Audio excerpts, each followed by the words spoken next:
Welcome to master mind of GK. एक बार फिर से आप लोग का स्वागत है मास्टर माइंड ऑफ जीके में। फ्रेंड्स, मैं अपने वादे के मुताबिक आप लोग के लिए फिर से मैं मास्टर वीडियो लेकर करके आया हूं फ्रेंड्स, जिसमें टोटल 100 प्रश्न को देखेंगे। देखिए फ्रेंड्स, क्वेश्चन टाइप करने में बहुत वक्त लग जाता है, इसलिए सभी वन लाइनर करके आप दे रहा हूं फ्रेंड्स, क्योंकि समय आपके पास बहुत कम है और पढ़ना बहुत ज़्यादा है। ठीक है फ्रेंड्स, इसलिए मैं ऑनलाइनर करके दे रहा हूँ। तो सभी प्रश्न को ध्यान से देखते चलिएगा फ्रेंड्स। सभी प्रश्न है जो बिल्कुल एग्जाम टाइप है। फ्रेंड्स, छोटी सी रिक्वेस्ट है कि चैनल को अभी तक सब्सक्राइब नहीं किए तो चैनल को जरूर सब्सक्राइब करें फ्रेंड्स। और देखिए, वीडियो बनाने में काफ़ी मेहनत लगी, तो कम से कम वीडियो को लाइक कर दिया करें और दोस्तों में शेयर जरूर करें। ठीक है फ्रेंड्स, तो चलिए फटाफट देख लेते हैं।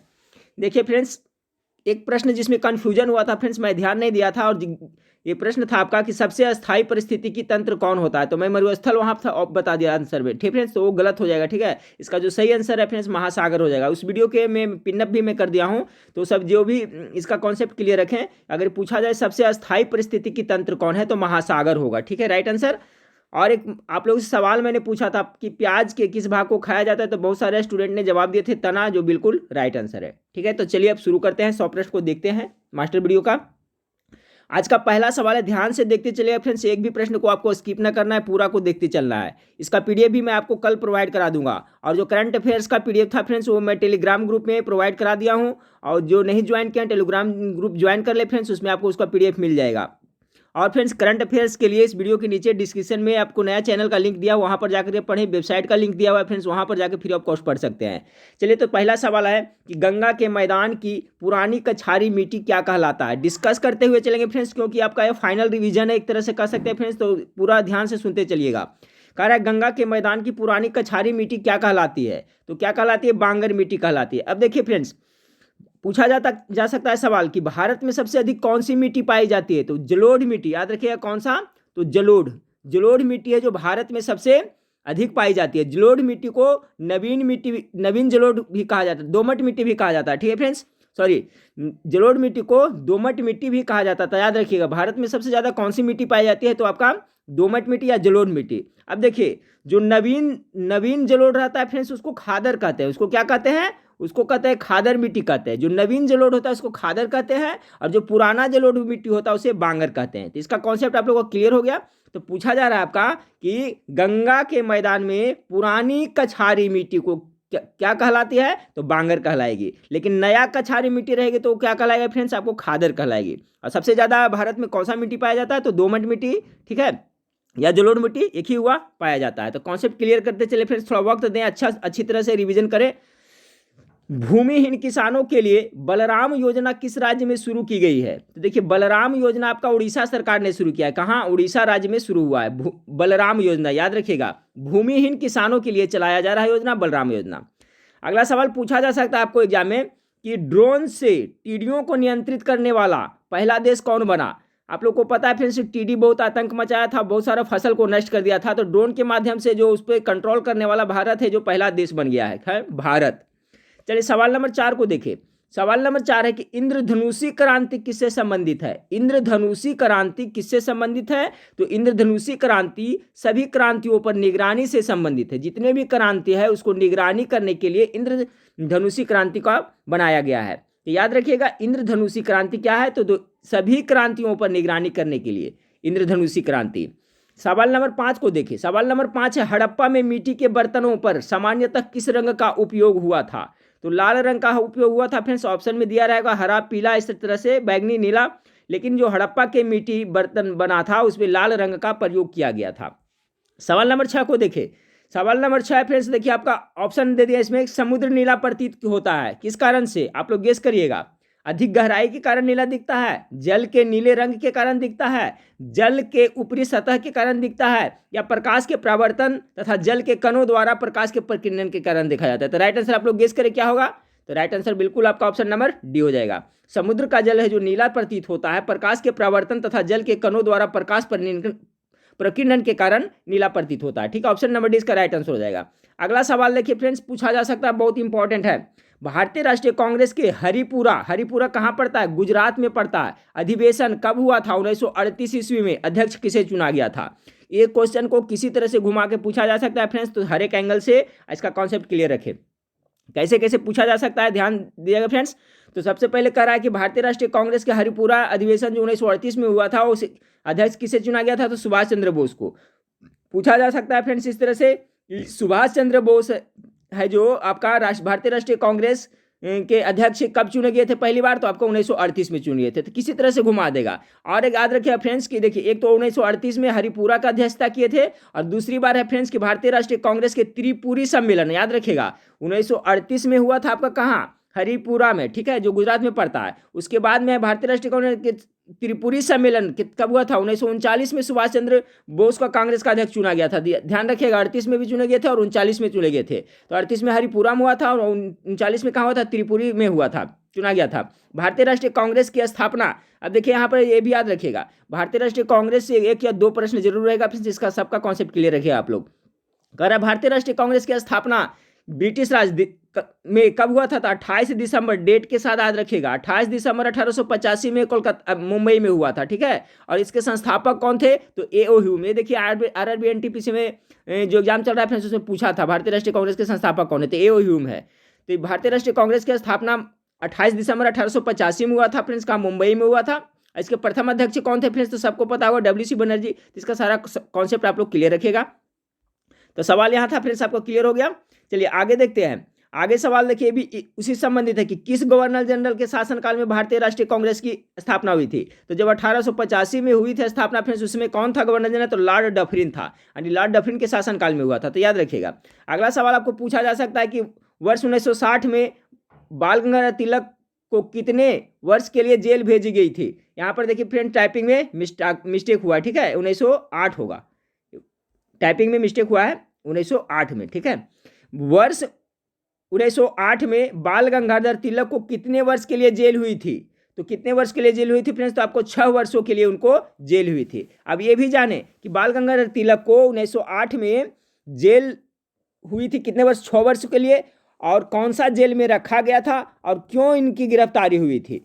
तो सबको पूरा कॉन्सेप्ट क्लियर रखे। तो सबसे पहले तो आपका यहाँ क्लियर हो गया फ्रेंड्स, 1908 ईस्वी में जो जेल हुआ था इनको कितने वर्षों के लिए, तो 6 वर्षों के लिए हुआ था। अब देखिए 1908 में उन्हें गिरफ्तार कर करके 6 वर्षों के लिए कारावास के लिए बर्मा के, ठीक है, बर्मा के मांडले जेल भेजा गया था। कहाँ भेजा गया था, तो मांडले जेल में। ये भी सवाल पूछा जाता है, तो याद रखिएगा मांडले जेल में। अब क्यों गिरफ्तार किया गया था, तो देखिए 1908 में तिलक ने क्रांतिकारी प्रफुल्ल चंद्र चाकी और खुद्दीराम बोस को बम हमले का समर्थन किया था। आपको पता है 1908 में बम कांड हुआ था, उसमें समर्थन किए थे, उसी वजह से उन्हें बर्मा स्थित मांडले की जेल में भेज दिया होगा। तो मेरे ख्याल से सबका कॉन्सेप्ट क्लियर हो गया होगा फ्रेंड्स कि आपका 1908 ईस्वी में बाल गंगाधर जी को जेल दिया गया था 6 वर्षों के लिए, ठीक है। कहाँ भेजा गया था, तो बर्मा के मांडले जेल में। क्यों गिरफ्तार किया गया था, तो उसका भी बता दिए। अगला सवाल है बहुत ज़्यादा इंपॉर्टेंट है, ये तो लगता है 100% पूछ देगा, ठीक है, जिसे डेट याद रखेगा। भगत सिंह, राजगुरु और सुखदेव को फांसी कब दी गई थी, ठीक है, तीनों को एक दिन में दे दिया गया था फ्रेंड्स, तो 23 मार्च 1931 ईस्वी में दे दिया गया था, 23 मार्च को। देखिए इन लोग को जो फांसी प्रस्तावित था फ्रेंड्स 24 मार्च को था, लेकिन अंग्रेज सरकार क्या था, एक दिन पहले इसको फांसी पर इन लोगों को चढ़ा दिया था। तो ये डेट जरूर याद रखिएगा फ्रेंड्स कि भगत सिंह, राजगुरु, सुखदेव की फांसी कब दी गई थी, 23 मार्च याद रखिएगा जरूर, 23 मार्च 1931 डेट के साथ याद रखिएगा। 1931 से काम नहीं चलेगा। अब देखिए इसी दिन क्या मनाया जाता है, तो याद रखिएगा, देखिए उसी दिन शहीद दिवस प्रत्येक वर्ष भारत में कब मनाया जाता है, तो 23 मार्च को। क्यों मनाया जाता है तो ये भी जान लें, क्योंकि उसी दिन आप शहीद हुए थे। कौन कौन, भगत सिंह, राजगुरु और सुखदेव 23 मार्च को 1931 को शहीद हुए थे, इसलिए 23 मार्च को आपका शहीद दिवस रूप में मनाया जाता है प्रत्येक वर्ष। अगला सवाल है विश्व मत्स्य दिवस कब मनाया था। दिवस का सभी का कॉन्सेप्ट मैं बार बार बोल रहा हूँ फ्रेंड्स, जितना ज़्यादा सब रट के जाइएगा, इसे मैं महत्वपूर्ण करवा देता हूँ फ्रेंड्स, और बाकी बुक से जहाँ से भी सोर्स हो वहाँ से सब क्लियर करके जाइएगा। विश्व मत्स्य दिवस कब मनाया जाता है, तो 21 नवंबर को विश्व मत्स्य दिवस मनाया जाता है। अगला सवाल है भारत में हरित क्रांति किससे संबंधित है, बहुत इंपॉर्टेंट है। तो हरित क्रांति का संबंध किससे है फ्रेंड्स, खाद्य और कृषि उत्पादन से संबंधित है। अब देखिए इससे सवाल कहाँ से बनता है वो भी देखिए, पूछा जाएगा कि पूरे विश्व में हरित क्रांति का जनक किसे कहा जाता है, पूरा वर्ल्ड में, ठीक है। अगर पूरा वर्ल्ड संसार में पूछा जाए तो वो नॉर्मन बोरलॉग हो जाएगा। हरित क्रांति को उनको प्रवर्तक माना जाता है, पूरा संसार में पूछे तो विश्व में। लेकिन अगर जो भारत में पूछा जाए कि हरित क्रांति के जन्मदाता किसे कहा जाता है, जनक कहा जाता है, तो MS स्वामीनाथन को भारत में हरित क्रांति का जनक माना जाता है। इस सबका क्लियर कॉन्सेप्ट क्लियर रखें। हरित क्रांति किससे संबंधित है, तो खाद्य और कृषि उत्पादन से संबंधित है फ्रेंड्स, और नॉर्मल बोलने को उनका जनक कहा जाता है। भारत में किसको कहा जाता है? तो एम एस स्वामीनाथन को कहा जाता है। अगला सवाल को देखते हैं। अगला सवाल देखिए फ्रेंड्स, गेस कीजिएगा, इस टाइप का प्रश्न पूछा जा रहा है, इसका आप लोग जवाब देखिए, बताइएगा, गेस कीजिएगा, मैं फिर बताऊंगा। मिश्रित खेती किसे कहते हैं? पढ़ देता हूं ऑप्शन। 2 से अधिक फसलों उगाने की पद्धति को मिश्रित खेती कहते हैं, क्या ये सही होगा? बी में फसलों के उत्पादन के साथ पशुपालन करना, ये क्या ये सही होगा? फसलों को होने वाली हानि को कम करना, ये सही होगा? समय अंतराल पर फसलों को अदल बदल करना, कर बोना, कौन होगा? इसका राइट आंसर गेस करें। मिश्रित खेती किसे कहते हैं? तो आप लोग गेस कर लिए होंगे फ्रेंड्स। चलिए तो इसका राइट आंसर बताता हूं, ऑप्शन नंबर बी होगा। फसलों के उत्पादन के साथ पशुपालन करना ही जो क्या कहलाता है? मिश्रित खेती का कहलाता है। इसके बारे में थोड़ा डिटेल देख लें ताकि आपको याद रहे। आंसर देखिए आपका बी है, फसलों के उत्पादन के साथ पशुपालन करना। अब देखिए इसके बारे में, दो के यहाँ बन रहा है, दोनों को ध्यान से देखिए कि जब फसलों के उत्पादन के साथ साथ पशुपालन भी किया जाता है तो इसे मिश्रित कृषि या मिश्रित खेती कहते हैं। कॉन्सेप्ट क्लियर हो गया? लेकिन देखिए, जब एक बार में एक से अधिक फसल एक जगह पर उगाया जाता है तो उसे मिश्रित फसल या बहु फसल कहते हैं। अब आपका कॉन्सेप्ट क्लियर हो गया फ्रेंड्स कि मान लिया कोई खेत है, उसमें एक बार में एक से अधिक उस फसल उपजाया जा रहा है तो उसको मिश्रित फसल कहेंगे या बहु फसल कहेंगे, न कि मिश्रित खेती कहेंगे। ठीक है, उसे क्या कहेंगे? मिश्रित फसल या बहु फसल कहेंगे। लेकिन फ्रेंड्स आपका मिश्रित खेती कब कहेंगे? कि जब फसलों के उत्पादन के साथ साथ पशुपालन भी किया जाता है तो इसे मिश्रित खेती कहा जाता है। तो कॉन्सेप्ट आपका क्लियर हो गया फ्रेंड्स। हो सकता है इस टाइप का प्रश्न आपको एग्जाम में आ जाए। क्या पूछा जाएगा फ्रेंड्स ये मैं नहीं बता सकता हूँ, आपको भी नहीं पता है। ठीक है फ्रेंड्स, मैं बार बार कहता हूँ, इसलिए आप ज़्यादा पढ़ करके जाएं। ज़्यादा पढ़ा रहेगा फ्रेंड्स तो ऑप्शन से भी आंसर छटेगा। सवाल नंबर पूछा जा सकता है 15, देखें कि पहला विश्व कृषि पुरस्कार किसने दिया था? तो किसे? एम एस स्वामीनाथन को दिया गया था। याद रखिएगा, पहला विश्व कृषि पुरस्कार किसे दिया था? एम एस स्वामीनाथन को दिया गया था, क्योंकि एम एस स्वामीनाथन ही जो भारत में हरित क्रांति के जनक माने जाते हैं। अच्छा, हरित क्रांति है जो सबसे प्रभाव किस फसल पर ज़्यादा देखने को मिला था फ्रेंड्स? तो आप लोग याद रखिएगा, किस पे? गेहूं पे मिला था। ठीक है, तो गेहूं फसल पे इसका ज़्यादा हुआ था। ठीक है, तो चलिए सवाल नंबर 15 का कॉन्सेप्ट क्लियर हो गया फ्रेंड्स। चलिए सवाल नंबर 16 का देखें। सवाल नंबर 16 पूछा जा सकता है, भारत छोड़ो प्रस्ताव पारित होने के बाद गांधी जी को कैद कर कहां रखा गया था? इससे संबंधित एक और प्रश्न हम लोग देखें। बाल गंगाधर तिलक को मांडले जेल भेजा गया था फ्रेंड्स, लेकिन भारत छोड़ो प्रस्ताव पारित होने के बाद में गांधी जी को भी गिरफ्तार करके कहाँ रखा गया था? तो आगा खां पैलेस में इनको रखा गया था। कहाँ? आगा खां पैलेस में इनको रखा गया था। अगला है, एवरेस्ट शिखर पर चढ़ने वाली दूसरी भारतीय महिला कौन थी? ठीक है, यानी पहले बार तो सबसे पहले बछेंद्री पाल चली थी, लेकिन दूसरा बार कौन चढ़ी थी? संतोष यादव। ये टोटल अभी तक 3 बार चढ़ चुकी है एवरेस्ट पर। याद रखिएगा फ्रेंड्स, पूछ सकता है कि संतोष यादव महिला है जो कितने बार एवरेस्ट पर चढ़ी है, फतेह हासिल की है? तो 3 बार कर चुकी है। तो यहाँ सवाल पूछा जा रहा है आपका कि दूसरी भारतीय महिला कौन थी बनी थी? तो आपका संतोष यादव बनी थी। अब पहला कौन था फ्रेंड्स? तो आपका बछेंद्री पाल, सबको पता है। चलिए सवाल नंबर 18 को देखते हैं। संसद के दोनों सदनों का संयुक्त अधिवेशन कब आयोजित होता है? हो सकता है हूबहू एक प्रश्न है, देखिए फ्रेंड्स, हूबहू आता है। इसका राइट देख ले कि संसद के दोनों सदनों का संयुक्त अधिवेशन कब आयोजित होता है? तो एक ऐसे विधेयक पर विचार करने और उसे पारित करने के लिए जिस पर दोनों सदनों में मतभेद हो, यानी कि लोकसभा राज्यसभा में जिस विधेयक पर मान लीजिए विधेयक पर मतभेद है, तो ऐसी स्थिति में क्या होता है? संसद के दोनों सदन को संयुक्त अधिवेशन का आयोजन किया जाता है। तो याद रखिएगा, जब दोनों सदनों में मतभेद हो किसी विधायक पर, किसी विधायक पर, ठीक है फ्रेंड्स, किसी विधेयक पर जब दोनों सदनों में मतभेद हो तो।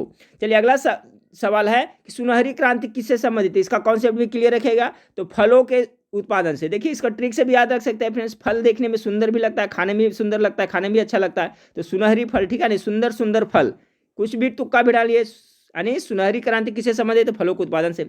चलिए अगला सवाल देखिए, रजत क्रांति किससे संबंधित है? अंडा के उत्पादन से।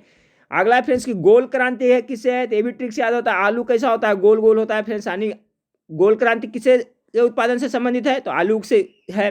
अगला है, नीली क्रांति के जनक कौन है? देखिए इसमें क्वेश्चन को घुमा सकता है। नीली क्रांति तो मत्स्य पालन से सभी जानते हैं, लेकिन नीली क्रांति के जनक किसे कहा जाता है? तो अरुण कृष्णन को कहा जाता है। ठीक है, मुख्य रूप से अरुण कृष्णन को नीली क्रांति का जनक कहा जाता है। और आप जो मत्स्य पालन से संबंधित है नीली क्रांति, मत्स्य पालन से संबंधित नीली क्रांति। पूछा जा सकता है गुलाबी क्रांति किससे संबंधित है? तो गुलाबी क्रांति झींगा मछली के उत्पादन से संबंधित है। ठीक है फ्रेंड्स, तो इसका भी कॉन्सेप्ट आप लोग जरूर क्लियर रखेगा।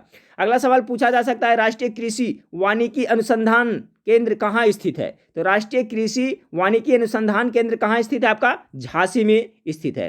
अगला सवाल आपसे पूछा जा सकता है, भारत में मखाना, ठीक है, भारत में मखाना का उत्पादन सबसे अधिक किस राज्य में होता है? तो आपका बिहार में मखाना का उत्पादन होता है फ्रेंड्स। करीब आपको 88 से 90% है जो मखाना का उत्पादन बिहार में होता है। और कहाँ कहाँ होता है फ्रेंड्स, तो वो भी देख ले।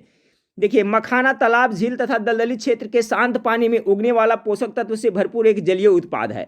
बिहार के दरभंगा, याद रखिएगा, बिहार के पहले स्थान दरभंगा, मधुबनी, समस्तीपुर, सहरसा और सुपौल, सीतामढ़ी, पूर्णिया तथा कटिहार जिले में इसका सर्वाधिक उत्पादन किया जाता है। देश के कुल मखाना का उत्पादन का 88% बिहार राज्य में होता है। ठीक फ्रेंड्स, इसलिए पहले स्थान पर मखाना के उत्पादन में आपका बिहार राज्य है।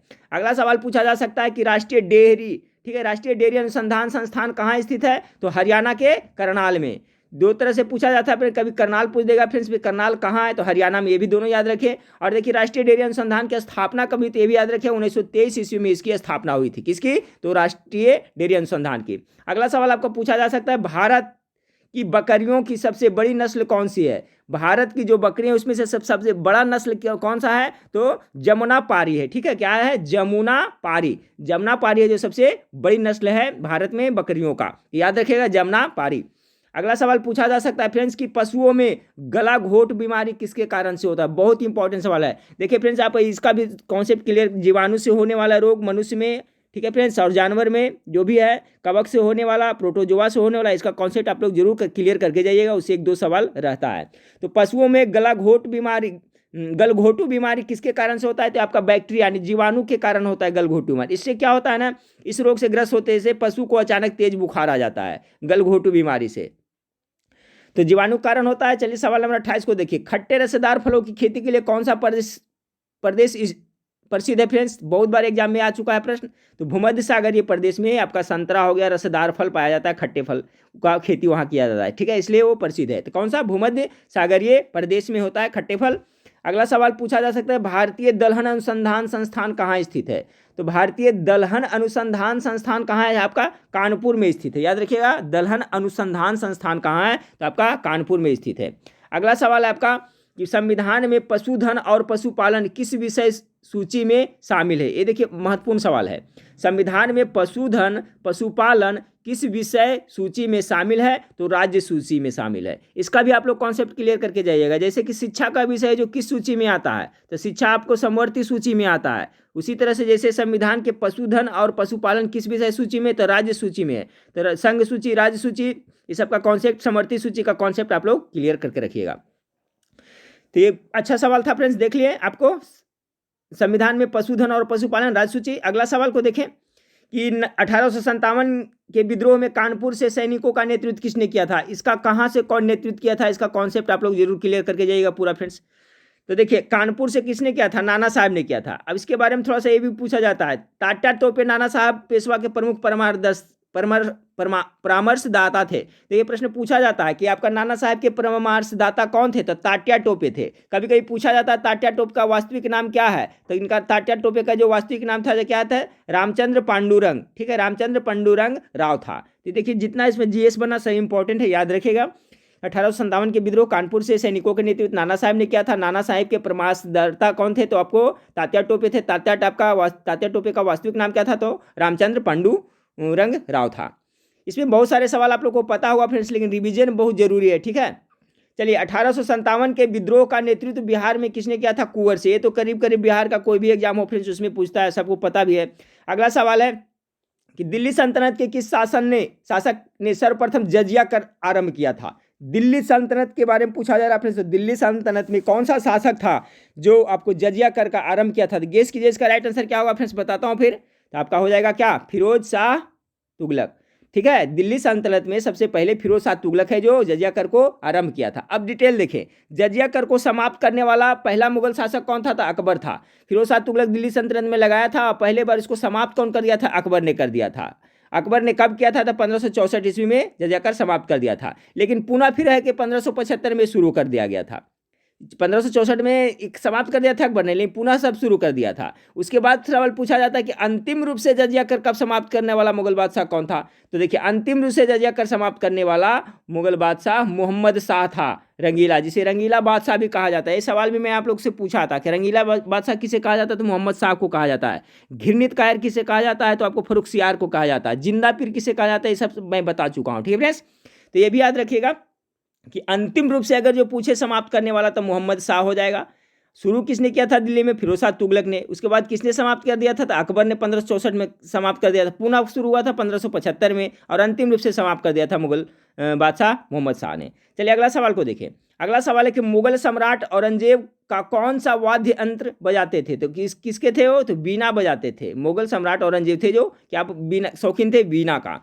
अगला सवाल आपका है फ्रेंड्स कि 1857 के विद्रोह में बेगम हजरत महल किस क्षेत्र का नियंत्रण कर रही थी? हजरत महल कहाँ से किए थे फ्रेंड? बेगम हजरत महल, इस मैं पहले कह चुका हूँ कि इसका कॉन्सेप्ट क्लियर रखिएगा। तो लखनऊ से किए थे। आपका जो बेगम हजरत महल है जो कहाँ से नेतृत्व किए थे? लखनऊ से किए थे। अगला सवाल है फ्रेंड्स कि किसने महात्मा गांधी को अर्धनंग फकीर कहा था? तो विंस्टन चर्चिल ने कहा था। ठीक है, चर्चिल। अगला सवाल आपको पूछा जा सकता है, अखिल भारतीय किसान सभा की स्थापना कहाँ हुई थी, कब हुई थी? 50 बार बता चुका हूँ, 1936 ईस्वी में। और कहाँ हुआ था? तो लखनऊ में। स्वामी सहजानंद सरस्वती अध्यक्ष चुने गए थे। तो देखिए, पहले जो अखिल भारतीय किसान सभा था वो अखिल भारतीय किसान कांग्रेस के नाम से स्थापना हुआ था 1936 ईस्वी में लखनऊ में, लेकिन बाद में इसका नाम बदलकर अखिल भारतीय किसान सभा कर दी गई थी। और आपका बिहार का जो स्वामी सहजानंद सरस्वती थे उसके अध्यक्ष चुने गए थे। तो इसका भी कॉन्सेप्ट क्लियर रखें। पूना पैक्ट कब हुआ था? तो 1932 ईस्वी में पूना पैक्ट हुआ, पूना समझौता हुआ था। अगला सवाल है खिलजी वंश के संस्थापक कौन थे? तो जलालुद्दीन खिलजी है जो खिलजी वंश के संस्थापक थे। अगला सवाल पूछा जा सकता है, ये बहुत इंपॉर्टेंट है फ्रेंड्स, याद रखिएगा। पुनर्जागरण का प्रारंभ कहाँ से हुआ था? तो इटली से हुआ था। अब पुनर्जागरण का अग्रदूत किसे कहा जाता है? तो दांते को कहा जाता है। ये ज़्यादा इंपॉर्टेंट है, ये दोनों इंपॉर्टेंट है। देखिए, पुनर्जागरण का अग्रदूत इटली के महान कवि दांते को कहा जाता है। तो पुनर्जागरण का प्रारंभ कहाँ से हुआ? इटली से, याद रखें। अग्रदूत किसे कहा जाता है? तो दांते को कहा जाता है। अब भारत में पुनर्जागरण का अग्रदूत का अगर पूछा जाए फ्रेंड्स तो कैसे? राजा राम मोहन राय को कहा जाता है। तो देखिए, इसमें कितना सारा सवाल बना। अगर जो पूछे ऑल ओवर वर्ल्ड में कि पुनर्जागरण का प्रारंभ सबसे पहले कहाँ हुआ था पूरे संसार में, तो इटली में हुआ था। लेकिन इसके जो अग्रदूत थे जो आपको दांते थे, लेकिन भारत में पुनर्जागरण का अग्रदूत आपको राजा राम मोहन राय को कहा जाता है।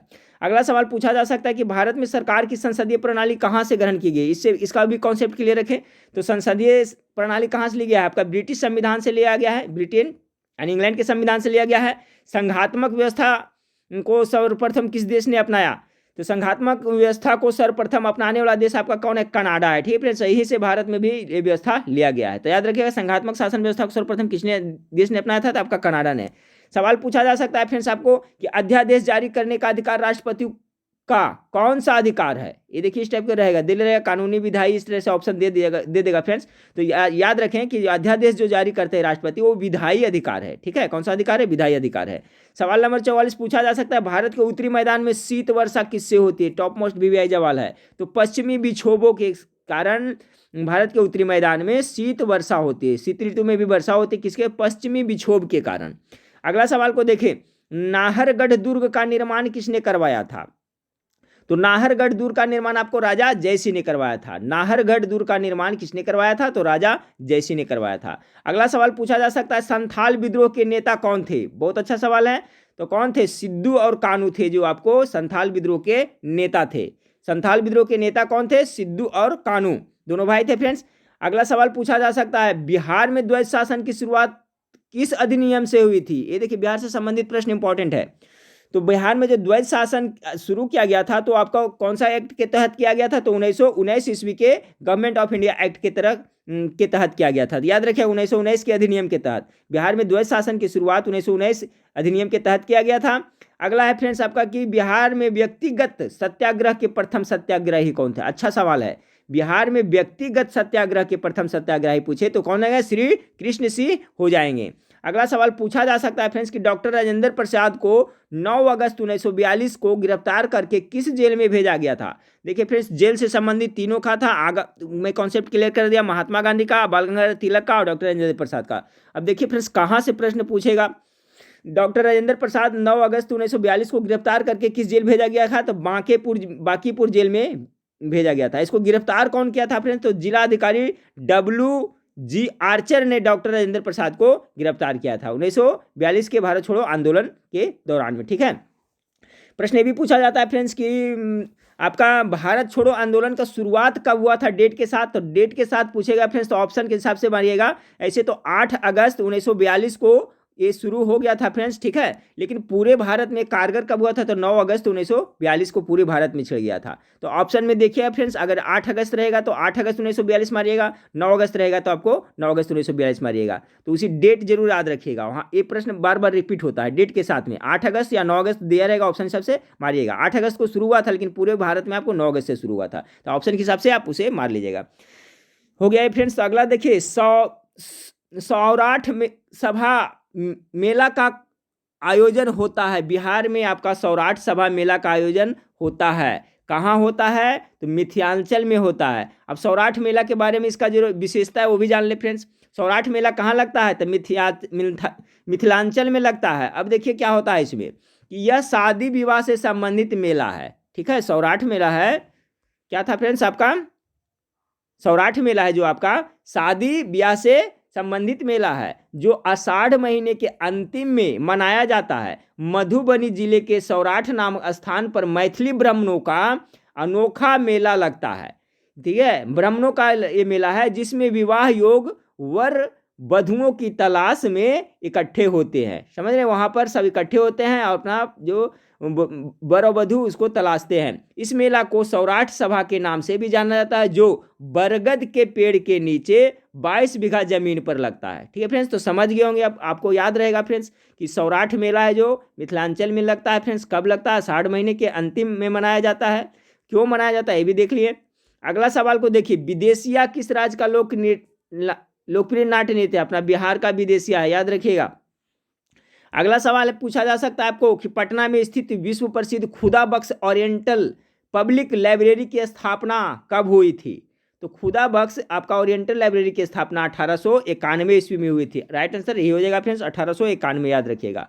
अगला सवाल आपका है कि राज्य विधानमंडल के कितने अंग होते हैं, इसका कॉन्सेप्ट आप लोग जरूर क्लियर रखिएगा, बहुत इंपॉर्टेंट सवाल है। राज्य विधानमंडल के कितने अंग होते हैं, तो 3 अंग होते हैं। जिस तरह से आपका राज्यसभा संसद का 3 अंग होता है, उसी तरह से राज्य विधानमंडल के कितने अंग होते हैं, तो 3 अंग होते हैं। अब देखिए इससे एक प्रश्न तो पक्का पूछा जाए, इसलिए पूरा आप देख ले। 3 अंग होते हैं, कौन कौन देख लें, राज्यपाल, विधान परिषद, विधानसभा। इस आपका राज्य विधानमंडल के 3 अंग हो गए। अब विधान परिषद की अवधि कितने वर्ष के लिए होती है, तो 6 वर्ष के लिए होती है, और ये है जो अस्थायी सदन है, ये भंग नहीं होता है। तो विधान परिषद के जो सदस्य होते हैं उनके उसका कार्यकाल 6 वर्ष के लिए होता है, जबकि जो विधानसभा के होते हैं एमएलए उसका 5 वर्ष का होता है। तो 2 हो गया फ्रेंड्स। उसके बाद में विधानसभा में सीटों की संख्या, अगर पूछा जाए बिहार में विधानसभा सीटों की संख्या कितना है, तो 243 है, याद रखिए। कितना पर चुनाव होता है, 243 है विधानसभा का। लेकिन अगर विधान परिषद सीटों की संख्या पूछे तो कितना हो जाएगा, 75। इसे तो पहले मैं बता चुका हूँ, विधान परिषद में 75 है और आपका विधानसभा में कितना है, 243 है। अब देखिए विधानसभा की सदस्य बनने के लिए न्यूनतम आयु कितना है, 25 वर्ष है विधानसभा के लिए, जबकि विधान परिषद का सदस्य बनने के लिए कितना होता है, तो आयु 30 वर्ष होता है। और यही आयु आपका जो राज्यसभा का सदस्य बनता है उनका भी होता है। तो देखिए इसका कॉन्सेप्ट क्लियर रखिए, एक प्रश्न इससे तो पक्का पूछा जाना चाहिए। चलिए अगला सवाल को देखें कि बिहार में पंचायती राज व्यवस्था खाली स्थान है, कैसा है, त्रिस्तरीय है। सभी जानते हैं बिहार में पंचायती राज व्यवस्था क्या भरेगा, त्रिस्तरीय है। चलिए अगला सवाल को देखते हैं कि बिहार में पंचायत समिति का गठन प्रखंड स्तर पर होता है। पंचायत समिति के एक सदस्य का चयन कितनी आबादी पर होता है। अब देखिए बिहार से संबंधित है फ्रेंड्स, ध्यान से सुनिएगा, बहुत इंपॉर्टेंट सवाल है। तो देखिए बिहार में पंचायत समिति का गठन प्रखंड स्तर पर होता है, सभी जानते हैं। पंचायत समिति के एक सदस्य का चयन कितना, 5000 आबादी पर की जाता है, कितना, 5000 की आबादी पर चयन किया जाता है। अगला सवाल है कि पिछले बार बिहार में पंचायत का चुनाव कब हुआ था, आप लोग गेस करें तो कब हुआ था। इस बार फिर होने वाला है फ्रेंड्स, तो घटा दिए, यानी कितना, 16 में हुआ था, याद रखिएगा। 2016 में आपको पिछले बार आपका पंचायत का चुनाव हुआ था, फिर आपका पंचायत का चुनाव 2021 में होने वाला है, नया साल में। अब देखिए जो 2016 में जो चुनाव हुआ था वो टोटल 10 चरणों में संपन्न हुआ था, ये भी याद रखें कि 2016 में जो पंचायत का चुनाव हुआ था उसमें कितने चरण में संपन्न करवाया गया था, तो 10 चरणों में क्या करवाया गया था। फिर 2021 में पंचायत चुनाव होना है फ्रेंड्स। अब देखिए सवाल पूछा जाता है ग्राम सभा की बैठक की अध्यक्षता कौन करता है, ऑप्शन दे देगा सटा करके फ्रेंड्स। तो देखिए इसका जो ग्राम सभा संबंध पंचायत का मुखिया करता है। ग्राम सभा की बैठक की अध्यक्षता कौन करता है, तो आपको पंचायत का मुखिया करता है। सवाल आपको पूछा जा सकता है, बताइएगा फ्रेंड्स, यहाँ ऑप्शन दे दिए हैं कि पंचायत के चुनाव करने हेतु निर्णय किसके द्वारा लिया जाता है? गेस करें। चुनाव आयोग द्वारा, केंद्र सरकार द्वारा, राज्य सरकार द्वारा या उच्च न्यायालय द्वारा? राइट आंसर क्या होगा? आप लोग गेस करें। चलिए आप लोग गेस कर लेंगे तो इसका सही जवाब बता देता हूं। इसका राइट आंसर हो जाएगा आपका राज्य सरकार द्वारा। ध्यान से याद रखिए फ्रेंड्स, पंचायत के चुनाव करने हेतु निर्णय किसके द्वारा लिया जाता है? तो आपका राज्य सरकार के द्वारा लिया जाता है। चलिए अगला सवाल पूछा जा सकता है आपका फ्रेंड्स कि बिहार में राष्ट्रपति शासन प्रथम बार कब लागू किया गया था? बहुत इंपॉर्टेंट सवाल है। तो कब लागू किया था? गेस करें तो अपना मन से। बिहार में प्रथम बार राष्ट्रपति शासन लागू आपको 26 जून 1968 ईस्वी को लगा था, ठीक है, से लेकर के कितना 26 फरवरी 1969 तक में लगा था। ठीक है फ्रेंड्स, 26 जून से 26 फरवरी 1969 तक में लगा था। पहली बार कब लगा था? तो याद रखिएगा, ये पूछा जा सकता है। पहली बार बिहार में राष्ट्रपति शासन 1968 ईस्वी में लगा था। अब देखिए पूछा जा सकता है कि बिहार में अब तक कुल कितने बार राष्ट्रपति शासन लागू किया गया, ये भी पूछा जा सकता है। तो अब तक टोटल 8 बार बिहार में राष्ट्रपति शासन लागू हुआ है। कितने बार? तो 8 बार। अगला सवाल आपसे पूछा जा सकता है कि बिहार में पहली बार राष्ट्रपति शासन लागू किया गया, उस समय बिहार के राज्यपाल कौन थे? जब पहली बार राष्ट्रपति शासन 1968 में लागू हुआ था तो उस समय यहाँ के राज्यपाल कौन थे और मुख्यमंत्री कौन थे, ये भी याद रखें। तो नित्यानंद कानूनगो, ठीक है, कानूनगो, नित्यानंद कानूनगो उस समय राज्यपाल थे और मुख्यमंत्री कौन थे? भोला पासवान शास्त्री थे। कब? 1968 में, जब पहली बार बिहार में राष्ट्रपति शासन लागू हुआ था। तो राज्यपाल नित्यानंद कानूनगो और मुख्यमंत्री भोला पासवान शास्त्री थे। अब देखिए फ्रेंड्स, ये भी याद रखिए कि भारतीय संविधान के किस अनुच्छेद के तहत राष्ट्रपति शासन लगाया जाता है? तो अनुच्छेद 356। ये हो सकता है पूछ दे एग्जाम में कि भारतीय किस अनुच्छेद के तहत राज्यों में राष्ट्रपति शासन लगाया जाता है? तो अनुच्छेद 356 सब जानते होंगे। प्रश्न पूछा जा सकता है फ्रेंड्स कि बिहार में अंतिम बार कब राष्ट्रपति शासन लागू किया गया था? तो सारा का कॉन्सेप्ट क्लियर रखे। अंतिम बार पूछ रहा है कब हुआ था? तो अंतिम बार देखिए अब 7 मार्च 2005 में। उस समय राज्यपाल कौन थे? बुट्टा सिंह थे। ठीक है, यानी अंतिम बार 2005 में लगा था राष्ट्रपति शासन लागू हुआ था फ्रेंड्स। उसके बाद से नहीं हुआ, क्योंकि फिर उसके बाद से आपको नीतीश कुमार जी तभी से कंटिन्यू आपके मुख्यमंत्री बने हुए हैं। उसके बाद में आप लोग तो याद है फ्रेंड्स कि एक बार भी राष्ट्रपति शासन नहीं लगा। तो लास्ट में आपको 2005 में राष्ट्रपति शासन लगा था। अब देखिए तो यहाँ पर पहला बार कब लगा था फ्रेंड्स? 1968 में, याद रखिए। और लास्ट बार कब हुआ है? तो 2005 में हुआ था। उस समय वहाँ के राज्यपाल कौन थे उस समय बिहार के? तो बुट्टा सिंह थे। अगला सवाल को देखें, बिहार में सबसे कम अवधि के लिए कब राष्ट्रपति शासन लागू हुआ था? बिहार में जैसे 8 बार लागू हुआ ना फ्रेंड्स, तो आपको एक बार जो लगा था जो मात्र 7 दिन के लिए लगा था। तो 1995 में जो राष्ट्रपति शासन लागू हुआ था वो मात्र 7 दिन के लिए है, यानी कितना बहुत कम अंतर समय के लिए राष्ट्रपति शासन बिहार में लगा था। कितने दिन के लिए? तो मात्र 7 दिन के लिए। तो ये भी इंपॉर्टेंट है एग्जाम की दृष्टि से। देखिए फ्रेंड्स, ये सब प्रश्न है जो आपका तो बिहार कांस्टेबल ड्राइवर के साथ साथ आरआरबी, एनटीपीसी जितना भी एग्जाम है सभी के लिए इंपॉर्टेंट है। मैं तो यही कहूँगा फ्रेंड्स कि सभी लोग वीडियो को देखें। चलिए, तो हो गया फ्रेंड्स आपका ये 7 दिन के लिए। अगला सवाल को देखें, प्रथम क्षेत्रीय ग्रामीण बैंक की स्थापना किस वर्ष की गई थी? बहुत इंपॉर्टेंट सवाल है। ठीक है, ऑल ओवर इंडिया की बात की जा रही है। प्रथम क्षेत्रीय ग्रामीण बैंक की स्थापना किस वर्ष की गई थी? तो 1975 ईस्वी में की गई थी। देश में सर्वप्रथम 2 अक्टूबर 1975 को 5 ग्रामीण बैंक के स्थापित किए गए थे। याद रखिएगा, प्रथम बार क्षेत्रीय ग्रामीण बैंक की स्थापना 1975 में हुआ था और 5 क्षेत्रीय ग्रामीण, टोटल कितना संख्या थी उसकी? 5। डेट 2 अक्टूबर 1975।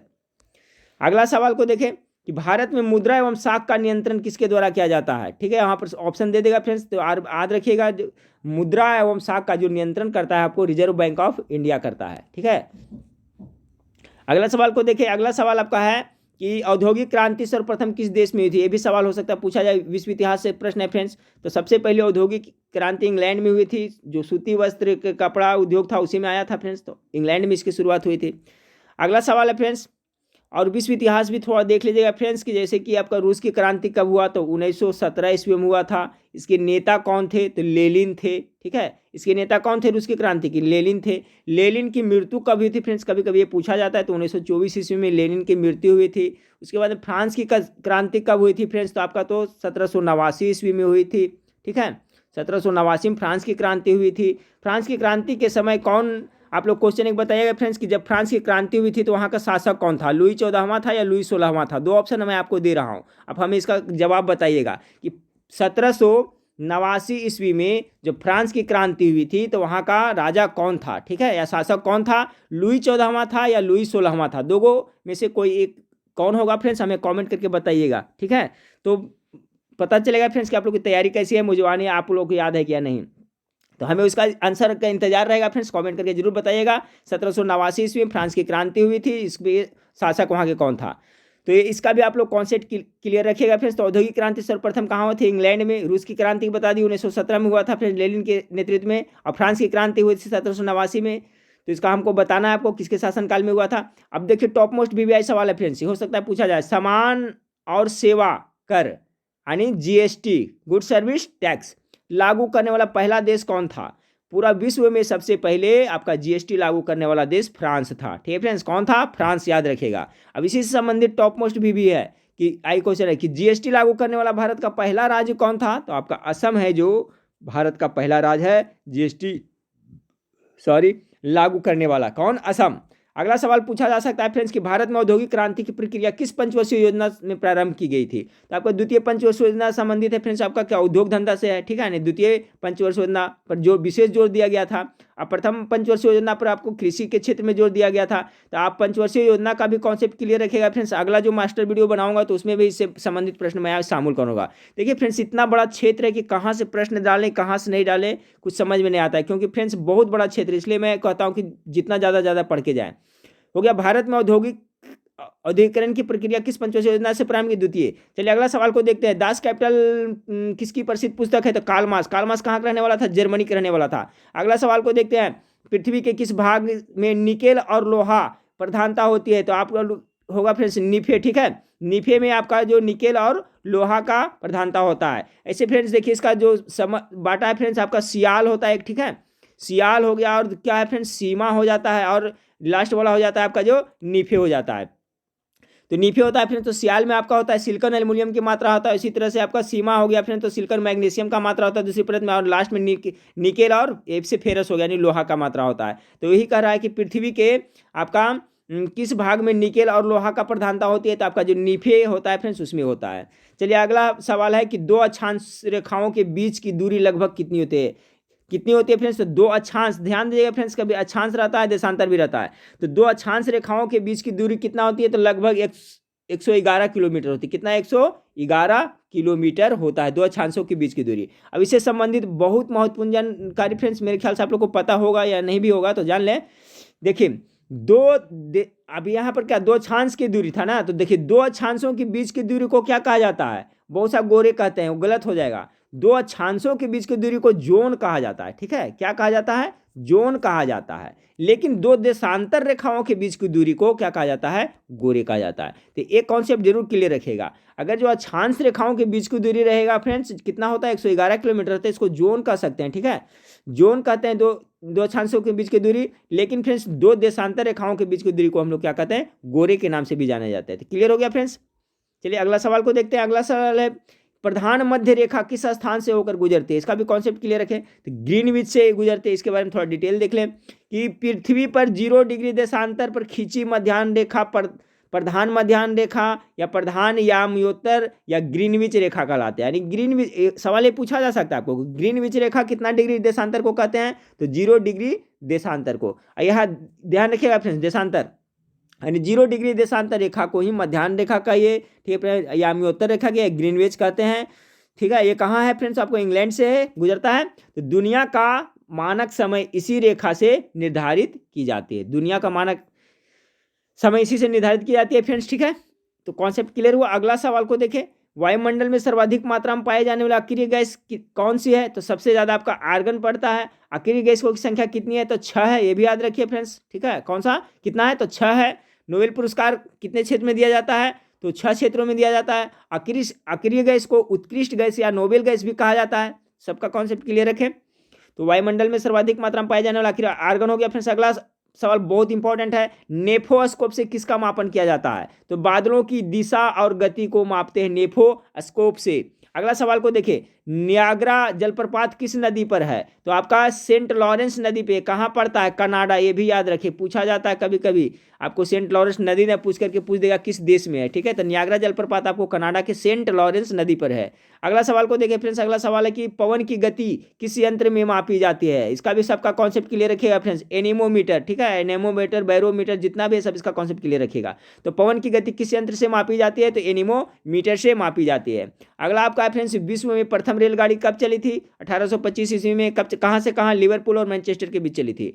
अगला सवाल को देखिए, मसाई कहाँ के आदिम जनजाति? ये पूछा जाता है।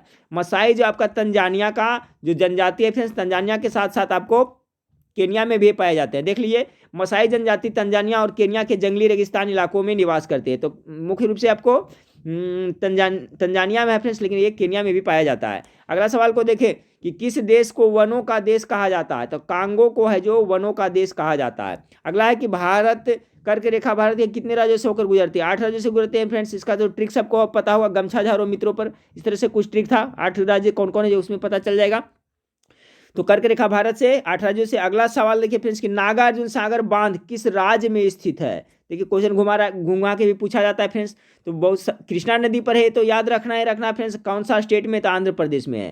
तो नागार्जुन बांध आपको कृष्णा नदी पर आंध्र प्रदेश में है। नागार्जुन शून्यवाद के प्रवर्तक, एक शब्द है फ्रेंड्स, इससे भी जीके बन रहा है। नागार्जुन जो शून्यवाद के प्रवर्तक थे, याद रखिएगा शून्यवाद के प्रवर्तक किसे माना जाता है? तो नागार्जुन को माना जाता है, ये भी याद रखें। अगला सवाल को देखें, जूट उत्पादन में सबसे प्रचुर प्रदेश कौन सा है? सबसे ज्यादा भारत में जूट कहाँ होता है? पश्चिम बंगाल में होता है। चलिए अगला सवाल को देखते हैं, द्रोणाचार्य पुरस्कार कब से दिया जा रहा है? तो देखिए फ्रेंड्स, राजीव गांधी खेल रत्न पुरस्कार, अर्जुन पुरस्कार, सबका मैं बता चुका हूं फ्रेंड्स।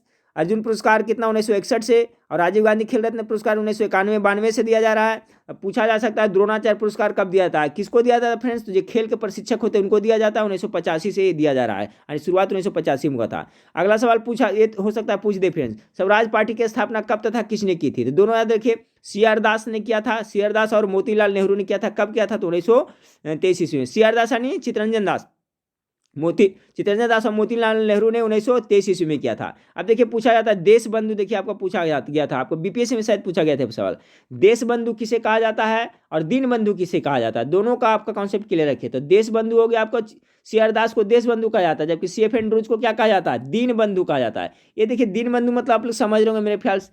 देखिए ये दिन और ये दिन दोनों में क्या होता है? फर्क पड़ता है। ये दिन मन हो गया आपका दिन रात वाला दिन हो गया, लेकिन ये दिन मैंने लिखे फ्रेंड्स तो क्या होता है? ये दिन मतलब क्या होता है? दिन मैंने गरीब होता है, यानी गरीब का भाई कहा जाता था सी.एफ. एंड्रूज को। तो याद रखिएगा दीन बंधु है, इस तरह से लिखा जाएगा, वो दीन बंधु ये हो गया। इसका भी कॉन्सेप्ट क्लियर रखे। तो दीन बंधु यानी गरीबों का भाई किसे कहा जाता? सी.एफ. एंड्रूज को कहा जाता था। और देश बंधु किसे कहा जाता था? चित्तरंजन दास को। अगला सवाल को देखिए फ्रेंड्स कि वित्त आयोग के गठन का अधिकार किसको है? बताएं फ्रेंड्स, ऑप्शन दे दिए, इसका सही करें आंसर। वित्त आयोग का गठन का अधिकार किसके पास है? प्रधानमंत्री को गठन करता है, राष्ट्रपति करता है, या लोकसभा का अध्यक्ष करता है, या योजना आयोग करता है? तो ये देखिए इसका अधिकार आपका राष्ट्रपति को है फ्रेंड्स, यानी वित्त आयोग का गठन करने का अधिकार राष्ट्रपति को। अनुच्छेद कितना के तहत? 280 पूछा जाता है। अनुच्छेद 280 किससे संबंधित है? तो वित्त आयोग को गठन से संबंधित है, याद रखिए अनुच्छेद 280, हो सकता है पूछ दे। चलिए अगला सवाल है, अगला सवाल है फ्रेंड्स, हल्दी के पौधे का खाने वाला हिस्सा क्या कहलाता है? क्या कहलाता है फ्रेंड्स? जड़ कहलाता है, कंद कहलाता है, फल कहलाता है, या प्रकंद कहलाता है? तो आंसर दिख रहा है आप लोग को फ्रेंड्स, प्रकंद कहा जाता है। तो इसका भी कॉन्सेप्ट क्लियर रखिएगा। गाजर मूली के क्या खाया जाता है, सबका क्लियर रखिएगा, एक प्रश्न इससे पूछा जाएगा। तो हल्दी का देखिए या ध्यान से रखिएगा, जल्दी जल्दी में कंद नहीं मार देना है, ठीक है फ्रेंड्स, इसको प्रकंद को खाते हैं हल्दी के।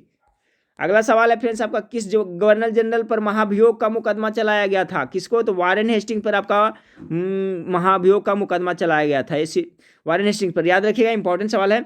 अगला सवाल पूछा जा सकता है एग्जाम में कि भारत के 14 प्रमुख व्यावसायिक बैंकों का राष्ट्रीयकरण कब किया गया था? मुझे तो लग रहा है फ्रेंड्स 100% ये सवाल पूछ देगा, आप लोग को मेरे ख्याल से पता ही होगा कब किया गया था फ्रेंड्स, गेस करें।